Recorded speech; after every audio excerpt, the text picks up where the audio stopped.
நாங்களே என்னைக்காவது தான் அந்த சிக்கன்லாம் விட்டுட்டு ஃபிஷ்ஷு மட்டன் சொல்லிட்டு போவோம். அதே மாதிரி தான் இந்த சண்டே வந்து ஃபிஷ் எடுக்கலாம்னு சொல்லி போயிருந்தோம். இங்கே வந்து நாங்கள் கொளத்தூர் கிட்டே இருக்கோம். ஸோ சிஎம் வராரு அப்படின்னு சொல்லிட்டு எந்த ஃபிஷ் கடையுமே அன்றைக்கி இல்லை. கொஞ்சம் உள்ளுக்குள்ளே தான் 2-3 கடை இருந்துச்சு. ஓகே, ப்ரைஸும் வந்து கொஞ்சம் கூட தான் இருந்த மாதிரி இருந்துச்சு. நாங்கள் வந்து என்ன வாங்கினோன்னா வவ்வால் அப்படின்னு சொல்லிட்டு ஒரு மீன் வாங்கணும். இதான் நாங்கள் ஃபஸ்ட் டைம் அதை வாங்கி நாங்கள் செய்கிறோம். கொஞ்சம் பீஸ் மட்டும் நாங்கள் ஃப்ரைக்கு வந்து பரட்டி வச்சுட்டோம். நீங்கள் வந்து நார்மலாக வந்து காய வைக்கிறத விட மேலே போய் சன்னில் வந்து அந்த ஃபிஷ் ஃப்ரை வந்து காய வச்சுட்டு பொரிச்சிங்கன்னா டேஸ்ட் வந்து இன்னும் கொஞ்சம் நல்லாவே வரும். நீங்கள் வந்து ட்ரை பண்ணி பாருங்கள். உங்களுக்கு அது மாதிரி வந்துச்சுன்னா கீழே வந்து எனக்கு கமெண்ட் பண்ணுங்கள். ஃபிஷ் குழம்பும் வந்து ரொம்ப டேஸ்ட்டாக இருந்துச்சு.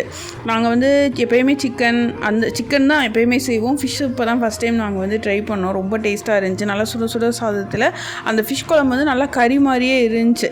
என்ன தான் குழம்புக்கு மீனை விட ஃபிஷ் ஃப்ரை தான் எனக்கு வந்து ரொம்ப பிடிச்சிருந்துச்சு. ரொம்ப திருப்தியாக சாப்பிட்டோன்னு வச்சுக்கோங்களேன்.